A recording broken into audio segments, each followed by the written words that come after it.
হরে কৃষ্ণ, রাধাসখী রান্নাঘরে আপনাদের সবাইকে স্বাগতম। তো আজকে আমরা ভগবানের জন্য তৈরি করছি ফুলকপি কাশ্মীরি ভাজি। তো এখানে আমি নিয়ে নিয়েছি 3টে টমেটো, একটি ফুলকপি, ধনেপাতা, কাঁচামরিচ আর নিয়ে নিয়েছি কাশ্মীরি। তো অল্প পরিমাণের কাশ্মীরি আমি নিয়েছি। এখানে এবার আমি ফ্রাই প্যানে সাদা তেল দিয়ে, তেলটা খুব ভালোভাবে গরম হলে এতে আমি কাশ্মীরিগুলো ভেজে নেব। তো কিভাবে ময়দা থেকে পারফেক্ট ধোকা কিংবা কাশ্মীরি করা যায় তার একটি ভিডিও আমার চ্যানেলে দেওয়া আছে, আমি লিঙ্কটা ডেসক্রিপশন বক্সে দিয়ে দেবো, আপনারা চাইলে দেখে নিতে পারেন। তো লাল লাল করে আমি কাশ্মীরিগুলো ভেজে এখন তুলে নিচ্ছি। আর ওই তেলে আমি কপিগুলো দিয়ে দিচ্ছি। আর কপিগুলোকে আমি কিন্তু খুব ছোট ছোট করে কেটে নিয়েছি। তো এবার ফুলকপিগুলো দেওয়ার পর আমি এতে দিয়ে দেব পরিমাণ মতো লবণ আর হলুদ। আর এবার আমি খুব ভালোভাবে ঢেকে ঢেকে ফুলকপিগুলোকে লবণ হলুদ দিয়ে একদম সিদ্ধ হওয়া পর্যন্ত ভেজে নেব।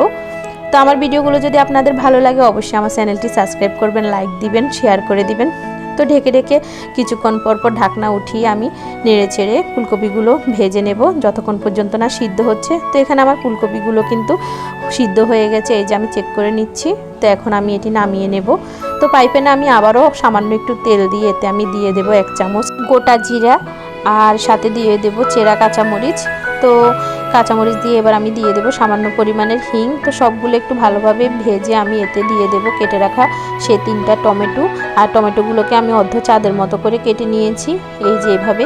তো এখন টমেটোটা দিয়ে এখানে আমি দিয়ে দেব পরিমাণ মতো লবণ আর হলুদ। যেহেতু ফুলকপি ভাজার সাথে লবণ হলুদ দেওয়া আছে, তাই আমি টমেটোর পরিমাণে এখানে লবণ হলুদটা ব্যবহার করব। আর এখন আমি ঢেকে দেব যতক্ষণ পর্যন্ত টমেটোগুলো একদম সিদ্ধ না হচ্ছে। তো যখনই টমেটোগুলো খুব ভালোভাবে সিদ্ধ হয়ে যাবে তখন খুন্তির সাহায্যে খুব ভালোভাবে পেস্ট তৈরি করে নেব। আর এতে আমি দিয়ে দেব সেই ভেজে রাখা কাশ্মীরিগুলো। তো আমি এখানে কাশ্মীরির পরিমাণটা কম দিয়েছি, আপনারা চাইলে আরও বেশি পরিমাণে দিতে পারেন। তো কাশ্মীরিগুলোর সাথে টমেটো মিক্স হয়ে গেলে এখন আমি এখানে দিয়ে দেব সেই ভেজে রাখা ফুলকপিগুলো। তো ফুলকপি আর টমেটো কাশ্মীরি সব ভালোভাবে মিক্স করার পর তারপর আমি এখানে দিয়ে দেব কেটে রাখা ধনেপাতা। তো আমার রান্নাটা কিন্তু প্রায় শেষ হয়ে গেছে। তো এই আইটেমটি কিন্তু আপনারা অন্য পরোটা, ফ্রাইড রাইস সব কিছুর সাথেই পেতে পারেন, খুবই সুস্বাদু একটি আইটেম। তো একদিন করে ভগবানকে এভাবে দিবেন। তো এই যে রেডি হয়ে গেছে আমার ফুলকপি কাশ্মীরি ভাজি। তো এবার এটি আমি ভগবানকে অন্যের সহিত অর্পণ করব আর সবাই মিলে আস্বাদন করব পরম সুস্বাদু কৃষ্ণপ্রসাদ। হরে কৃষ্ণ, ধন্যবাদ।